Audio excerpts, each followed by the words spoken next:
जाने माने सम्मानित कविगण और उन तमाम जाने माने सम्मानित कविगणों के सम्मानित आदरणीय सुरेंद्र शर्मा जी, डॉक्टर कुंवर बेचैन साहब और आप सब लोग जो यहाँ इस कवि सम्मेलन को सुनने आए हैं, आप सबको गणतंत्र दिवस की बहुत बहुत शुभकामनाएं। और ये बड़ी विडंबना है जिसका जिक्र सुरेंद्र शर्मा जी ने किया कि जितने कवि सम्मेलन के गणतंत्र दिवस के मंच पे होते थे उतने तो आज श्रोता हॉल में बैठे हुए हैं। पर ठीक है, ये मुश्किल के दौर में हमारे साहस का परिचय भी है। ये कवि सम्मेलन ना हो इसके हजार बहाने थे और उसके हजार बहाने हमारे लिए भी आसान था। पिछले एक साल में, लगभग एक साल में एक भी कवि सम्मेलन, एक भी आर्ट एंड कल्चर का कोई प्रोग्राम नहीं हुआ और देश भर में नहीं हुआ, दिल्ली तो छोड़ दीजिए। और ये कवि सम्मेलन कराने का निर्णय उस वक्त लिया जब तक स्कूल भी नहीं खुले थे। कल से तो स्कूल खुल गए। तो चित्राम भट्ट जी और हम चर्चा कर रहे थे कि जी आज से 10 साल, 15 साल, 20 साल बाद, 50 साल बाद कभी ये लिस्ट बनेगी कि भाई 1947 से बाद से ये गणतंत्र दिवस का कवि सम्मेलन चला आ रहा था, इसको कब ब्रेक लगा था, कंटिन्यूस हुआ है कि नहीं हुआ।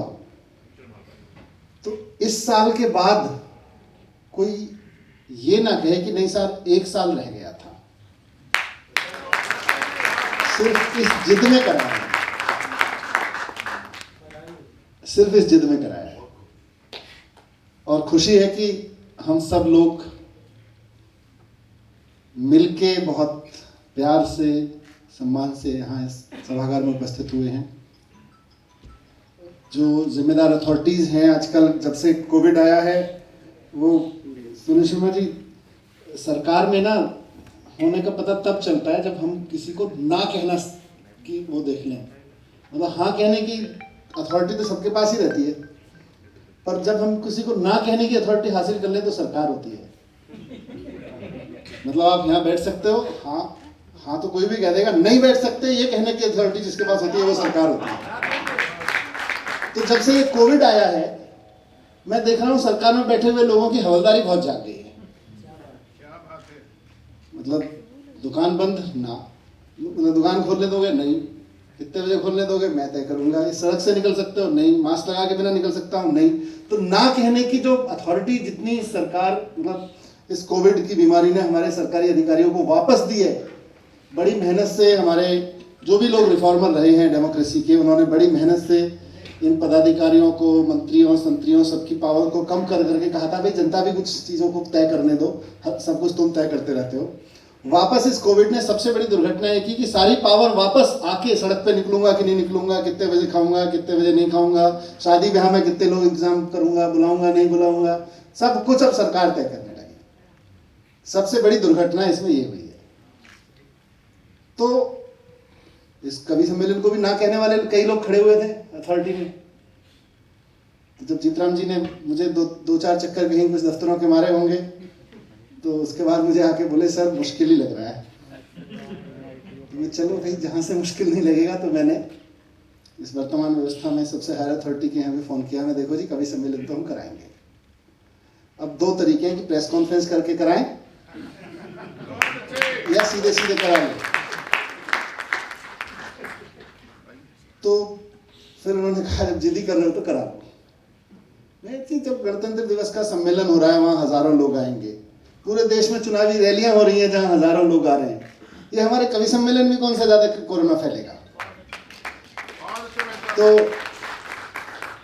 और कोरोना के इस महामारी के बीच में जो त्रासदी लोगों ने झेली है, व्यक्तिगत रूप से जिंदगी को थमने के रूप में, उसमें मुझे लगता है वैक्सीन की जरूरत थी और वापस कवि सम्मेलन की जरूरत थी।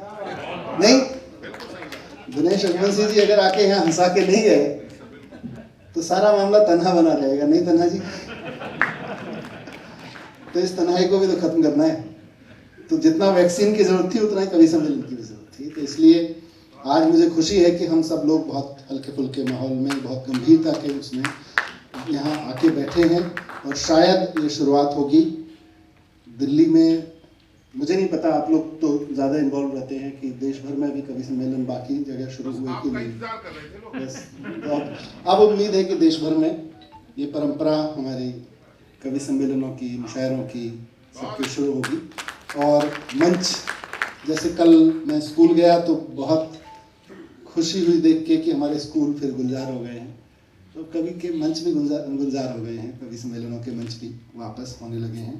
तो इससे बड़ा गणतंत्र की खुशी क्या होगी। तो मैं सबको शुभकामनाएं देता हूं और गणतंत्र दिवस के अवसर पर उन तमाम लोगों को जिन्होंने पिछले 1 साल में बहुत मेहनत की है और उन तमाम कामों में की है जिनके लिए ना तो उनकी नियुक्ति हुई थी और ना जिनके लिए उनकी ट्रेनिंग हुई थी।